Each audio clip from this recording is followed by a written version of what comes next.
வணக்கம். தந்தையின் பாட்காஸ்ட் செய்திகளை வாசிப்பது ஜெபஸ்டின். முதலில் தலைப்புச் செய்திகள்.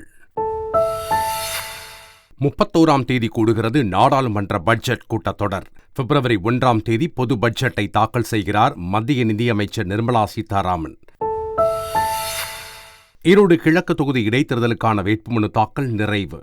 மொத்தம் 65 வேட்புமனுக்கள் தாக்கல் செய்யப்பட்ட நிலையில் இன்று பரிசீலனை. ஈரோடு கிழக்கு சட்டமன்ற தொகுதி இடைத்தேர்தலில் திமுக வேட்பாளர் சந்திரகுமார் வேட்புமனு தாக்கல். நாம் தமிழர் கட்சி வேட்பாளர் சீதாலட்சுமி தனிநபராக நடந்து சென்று மனுவை அளித்தார். ஈரோடு அருகே சாலை விபத்தில் இன்ஸ்டா பிரபலம் ராகுல் உயிரிழப்பு. இருசக்கர வாகனத்தில் அதிவேகமாக சென்றபோது சென்டர் மீடியனில் மோதி பலியான பரிதாபம்.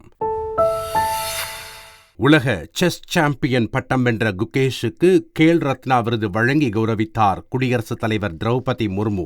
துப்பாக்கிச் சுடுதல் வீராங்கனை மனு பாக்கருக்கும் விருது வழங்கி கௌரவிப்பு. இந்தியா ஓபன் பேட்மிண்டன் தொடரில் நட்சத்திர வீராங்கனை PV சிந்து காலிறுதியில் அதிர்ச்சி தோல்வி. இந்தோனேஷியா வீராங்கனையிடம் போராடி தோற்றார். இனி விரிவான செய்திகள். சென்னையில் நடைபெற்ற சென்னை சங்கமம் நம்ம ஊர் திருவிழாவின் நிறைவு நாள் கலை நிகழ்ச்சிகளை முதலமைச்சர் ஸ்டாலின் கண்டு ரசித்தார்.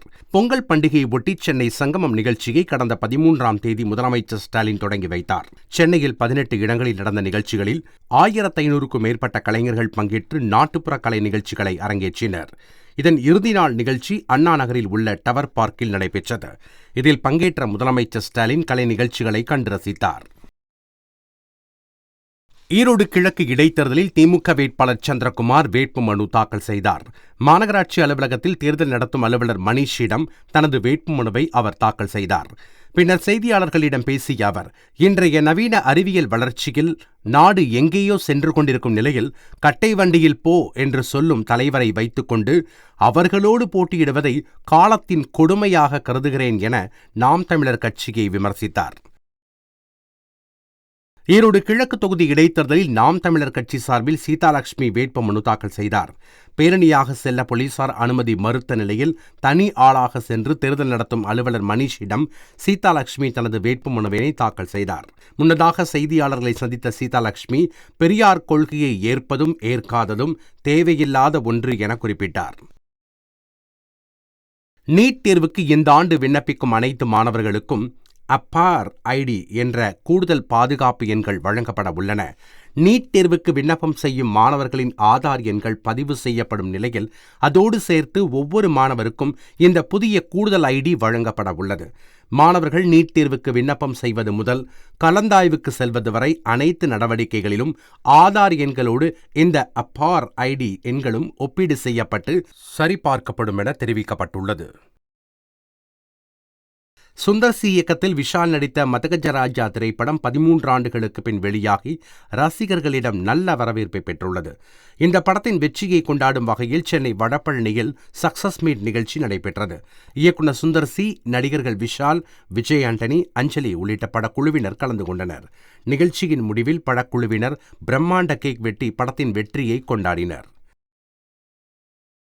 நடிகர் தனுஷ் இயக்கியுள்ள நிலவுக்கு என்மேல் என்னடி கோபம் திரைப்படத்தின் ரிலீஸ் தேதி மாற்றப்பட்டிருப்பதாக படக்குழு அறிவித்துள்ளது. பவிஷ், அனிகா சுரேந்திரன், மேத்யூ தாமஸ், பிரியா பிரகாஷ் வாரியர் உள்ளிட்டோர் நடித்துள்ள இந்த படம் முதலில் பிப்ரவரி 7ஆம் தேதி வெளியாகும் என அறிவிக்கப்பட்டது. இந்நிலையில் நிலவுக்கு என்மேல் என்னடி கோபம் பிப்ரவரி 21ஆம் தேதி திரையரங்குகளில் வெளியாகும் என படக்குழு அறிவித்துள்ளது. ஈரோடு அருகே நடந்த விபத்தில் இன்ஸ்டா பிரபலம் ராகுல் உயிரிழந்தார். பிரபல இன்ஸ்டாகிராம் இன்ஃப்ளூயன்சராக உள்ள ராகுல் சுமார் 8,19,000க்கும் மேற்பட்ட ஃபாலோயர்களை கொண்டிருந்தார். இந்நிலையில் ஈரோட்டிலிருந்து கவுந்தப்பாடி நோக்கி ராகுல் பைக்கில் சென்றுள்ளார். அப்போது பாலத்தின் நடுவே உள்ள தடுப்புச் சுவரில் பைக் மோதி விபத்திற்குள்ளானது. பலத்த காயமடைந்த ராகுல் சம்பவ இடத்திலேயே உயிரிழந்தார். போலீசார் வழக்கு பதிவு செய்து விசாரணை மேற்கொண்டுள்ளனர். டெல்லி சட்டமன்ற தேர்தலை ஒட்டி பெண்களுக்கு மாதந்தோறும் 2500 ரூபாய் உதவித்தொகை வழங்கப்படும் என பாஜக வெளியிட்டுள்ள தேர்தல் அறிக்கையில் தெரிவித்துள்ளது.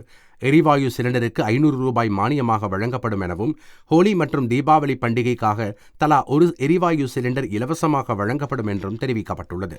கர்ப்பிணிகளுக்கு ஊட்டச்சத்து பெட்டகமும் 21,000 ரூபாய் உதவித்தொகையும் வழங்கப்படும் என்றும், மகப்பேறு விடுப்பு 12 வாரத்திலிருந்து 26 வாரமாக அதிகரிக்கப்படும் என்றும் தெரிவிக்கப்பட்டுள்ளது.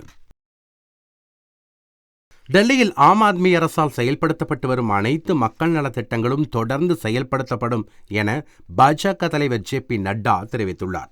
டெல்லி சட்டமன்ற தேர்தலை ஒட்டி பாஜக தேர்தல் அறிக்கையை வெளியிட்டு பேசிய அவர், ஆம் ஆத்மி கட்சி செயல்படுத்தியுள்ள திட்டங்களில் உள்ள குறைபாடுகள், ஊழல் ஆகியவை களையப்பட்டு மேலும் சிறப்பாக செயல்படுத்தப்படும் என்றார். ஆம் ஆத்மி கட்சி செயல்படுத்திய திட்டங்களை தொடர பாஜக எதற்கு என்று அரவிந்த் கெஜ்ரிவால் கேள்வி எழுப்பியுள்ளார். டெல்லியில் தனது செயல்பாடுகள், வேலைகள் அனைத்தும் நன்றாக உள்ளது என பாஜக தேர்தல் அறிக்கை பாராட்டியுள்ளதாக கெஜ்ரிவால் கூறியுள்ளார்.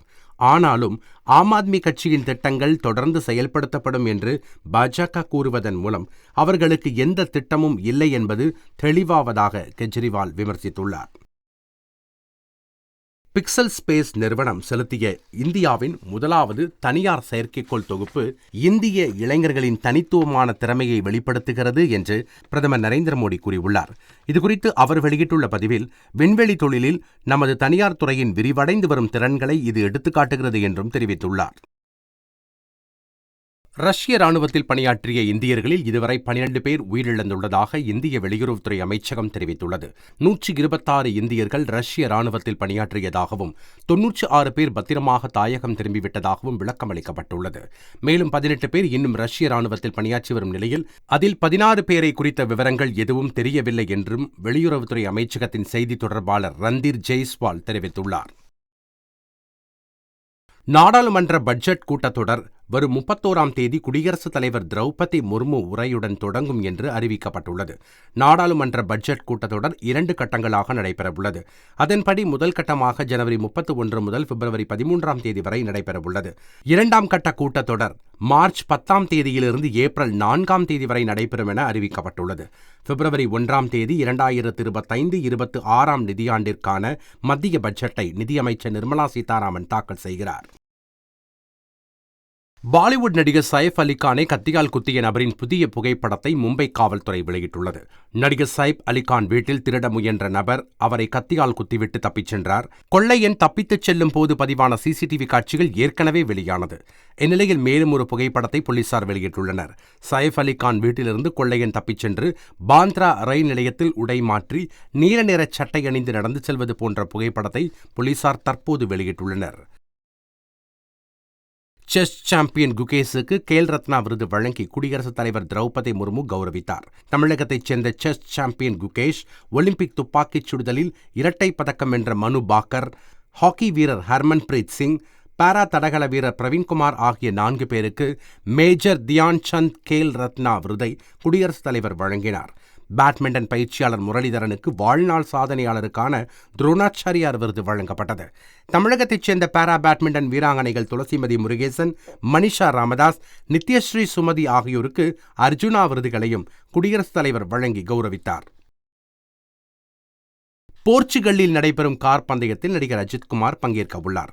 துபாயில் நடைபெற்ற 24H சீரீஸ் கார் பந்தயத்தில் நடிகர் அஜித்குமாரின் அணி 911 GD3 என்ற பிரிவின் 3வது இடம் பிடித்தது. இதையடுத்து போர்ச்சுகலில் நடைபெறவுள்ள தெற்கு ஐரோப்பிய போர்ஷே ஸ்பிரிண்ட் தொடர் கார் பந்தயத்தில் அஜித்குமாரின் அணி பங்கேற்க உள்ளது. இதற்காக நடிகர் அஜித் போர்ச்சுகல் சென்றுள்ளார். இந்திய கிரிக்கெட் அணி வீரர் ரிங்கு சிங் உத்தரப்பிரதேசத்தைச் சேர்ந்த பெண் எம்பியை திருமணம் செய்து கொள்ள உள்ளதாக தகவல்கள் வெளியாகியுள்ளன. 25 வயதையான பிரியா சரோஜ் கடந்த நாடாளுமன்ற தேர்தலில் வெற்றி பெற்று உத்தரப்பிரதேச மாநிலம் மச்லி ஷாகர் தொகுதியில் சமாஜ்வாதி கட்சி எம்பியாக உள்ளார். இந்நிலையில் ரிங்கு சிங்கும் பிரியா சரோஜும் நிச்சயதார்த்தம் செய்து கொண்டதாக வெளியானது. எனினும் இருதரப்பினரும் இந்த தகவலை உறுதிப்படுத்தவில்லை. டிக்டாக் செயலி குறித்து புதிய அதிபர் முடிவெடுப்பார் என அமெரிக்க அதிபர் ஜோ பைடன் தெரிவித்துள்ளார். சீன நிறுவனத்தின் டிக்டாக் செயலியை அமெரிக்காவில் 17 கோடிக்கும் அதிகமானோர் பயன்படுத்தி வருகின்றனர். இந்த செயலிக்கு ஜோ பைடன் அரசு அண்மையில் அமெரிக்காவில் தடை விதித்தது. இந்த தடை உத்தரவு இந்த வார இறுதியில் அமலுக்கு வர உள்ளது. தடையை எதிர்த்து சீன நிறுவனம் தாக்கல் செய்த மனுவை அமெரிக்க உச்சநீதிமன்றம் தள்ளுபடி செய்தது. இதுகுறித்து செய்தியாளர்களிடம் பேசிய அதிபர் ஜோ பைடன், டிக்டாக் செயலி குறித்து புதிய அதிபர் முடிவெடுப்பார் என்றார். சீன அதிபர் ஜி ஜின்பிங் தொலைபேசி மூலம் தொடர்பு கொண்டு டொனால்ட் ட்ரம்புடன் பேசினார். அமெரிக்காவின் 47வது அதிபராக டொனால்ட் ட்ரம்ப் வரும் 20ஆம் தேதி பதவியேற்க உள்ளார். இந்த பதவியேற்பு விழாவில் சீன அரசில் அந்நாட்டின் துணை அதிபர் ஹான் ஜெங் கலந்து கொள்ள உள்ளதாக தகவல் வெளியாகியுள்ளது. இந்நிலையில் சீன அதிபர் ஜின்பிங் அமெரிக்க அதிபராக தேர்ந்தெடுக்கப்பட்டுள்ள ட்ரம்புடன் தொலைபேசி மூலம் தொடர்பு கொண்டு பேசினார். அப்போது இருதரப்பு உறவுகள் குறித்து இருவரும் ஆலோசனை நடத்தியதாக தகவல்கள் வெளியாகியுள்ளன. பாகிஸ்தான் முன்னாள் பிரதமர் இம்ரான் கானுக்கு 14 ஆண்டுகள் சிறை தண்டனையும், அவரது மனைவி புஷ்ரா பீவிக்கு 7 ஆண்டுகள் சிறை தண்டனையும் விதித்து பாகிஸ்தான் நீதிமன்றம் பரபரப்பு தீர்ப்பளித்துள்ளது. பிரிட்டனில் இருந்து பாகிஸ்தான் அரசுக்கு வரவேண்டிய பணத்தை தனிநபர் அறக்கட்டளையில் வரவு வைப்பதற்காக பல ஏக்கர் நிலத்தை லஞ்சமாக பெற்ற வழக்கில் இந்த தீர்ப்பு வழங்கப்பட்டுள்ளது. இதுவரை 4 வழக்குகளில் பாகிஸ்தான் முன்னாள் பிரதமர் இம்ரான் கான் குற்றவாளி என அறிவிக்கப்பட்டிருப்பது குறிப்பிடத்தக்கது. இஸ்ரேல் ஹமாஸ் போர் நிறுத்த ஒப்பந்தத்திற்கு இஸ்ரேல் அமைச்சரவை ஒப்புதல் அளித்துள்ளது. மேலும் ஞாயிற்றுக்கிழமையன்று முதற்கட்ட பிணை கைதிகளை ஹமாஸ் விடுவிக்கும் என்ற அறிவிப்பு வெளியாகியுள்ளது. கடந்த வியாழனன்று போர் நிறுத்த ஒப்பந்தத்திற்கு ஒப்புதல் அளிப்பதற்காக கூடிய இஸ்ரேல் அமைச்சரவை திடீரென முடிவிலிருந்து பின்வாங்கியது. இஸ்ரேல் அங்கீகரிக்கும் வரை போர் நிறுத்தத்தை செயல்படுத்த இயலாது என்ற நிலையில் தற்போது இஸ்ரேல் அமைச்சரவை காசா போர் நிறுத்தத்திற்கு ஒப்புதல் அளித்துள்ளது. ஆஷஸ் தொடரின் இங்கிலாந்து மகளிருக்கு எதிரான 3வது ஒருநாள் போட்டியில் ஆஸ்திரேலிய மகளிர் அணி 86 ரன்கள் வித்தியாசத்தில் வெற்றி பெற்றது. ஹோபர்ட்டில் நடந்த போட்டியில் முதலில் பேட் செய்த ஆஸ்திரேலியா 308 ரன்கள் குவித்தது. தொடர்ந்து பேட் செய்த இங்கிலாந்து மகளிர் அணி 222 ரன்களுக்கு ஆல் அவுட் ஆனது.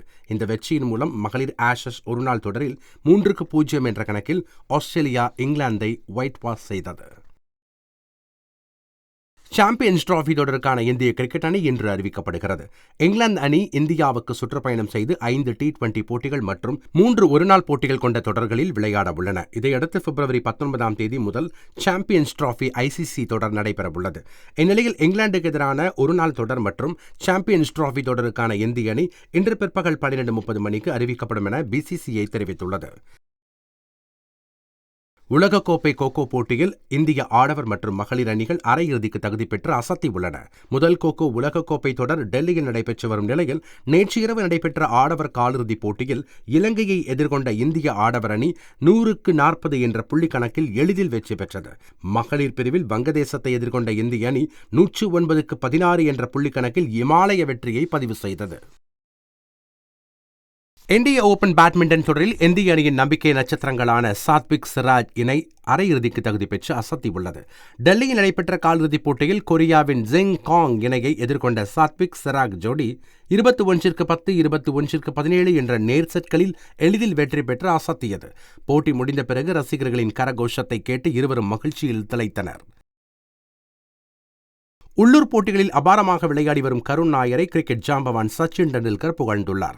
அவரது சமூக வலைதள பதிவில் விஜய் ஹசாரே தொடரில் வெறும் 7 இன்னிங்ஸில் 5 சதங்களுடன் 752 ரன்கள் எடுத்துள்ளது என்பது மிகவும் அசாதாரணமானது என புகழ்ந்துள்ளார். இவை வழக்கமாக நடப்பது அல்ல எனவும் கடுமையான உழைப்பு மற்றும் அர்ப்பணிப்பால் சாத்தியப்பட்டுள்ளதாக கருண் நாயரை பாராட்டியுள்ளார்.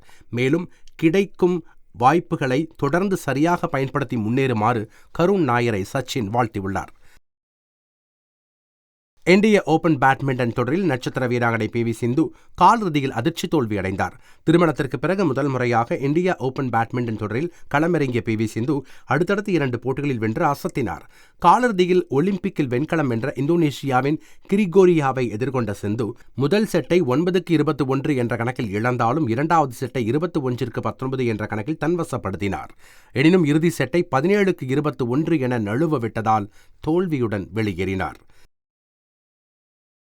மீண்டும் தலைப்புச் செய்திகள். 31ஆம் தேதி கூடுகிறது நாடாளுமன்ற பட்ஜெட் கூட்டத்தொடர். பிப்ரவரி 1ஆம் தேதி பொது பட்ஜெட்டை தாக்கல் செய்கிறார் மத்திய நிதியமைச்சர் நிர்மலா சீதாராமன். ஈரோடு கிழக்கு தொகுதி இடைத்தேர்தலுக்கான வேட்புமனு தாக்கல் நிறைவு. மொத்தம் 65 வேட்புமனுக்கள் தாக்கல் செய்யப்பட்ட நிலையில் இன்று பரிசீலனை. ஈரோடு கிழக்கு சட்டமன்ற தொகுதி இடைத்தேர்தலில் திமுக வேட்பாளர் சந்திரகுமார் வேட்புமனு தாக்கல். நாம் தமிழர் கட்சி வேட்பாளர் சீதாலட்சுமி தனிநபராக நடந்து சென்று மனுவை அளித்தார்.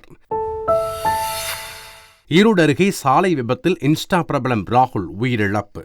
இருசக்கர வாகனத்தில் அதிவேகமாக சென்றபோது சென்டர் மீடியனில் மோதி பலியான பரிதாபம். உலக செஸ் சாம்பியன் பட்டம் வென்ற குகேஷுக்கு கேல் ரத்னா விருது வழங்கி கௌரவித்தார் குடியரசுத் தலைவர் திரௌபதி முர்மு. துப்பாக்கிச் சுடுதல் வீராங்கனை மனு பாக்கருக்கும் விருது வழங்கி கௌரவிப்பு.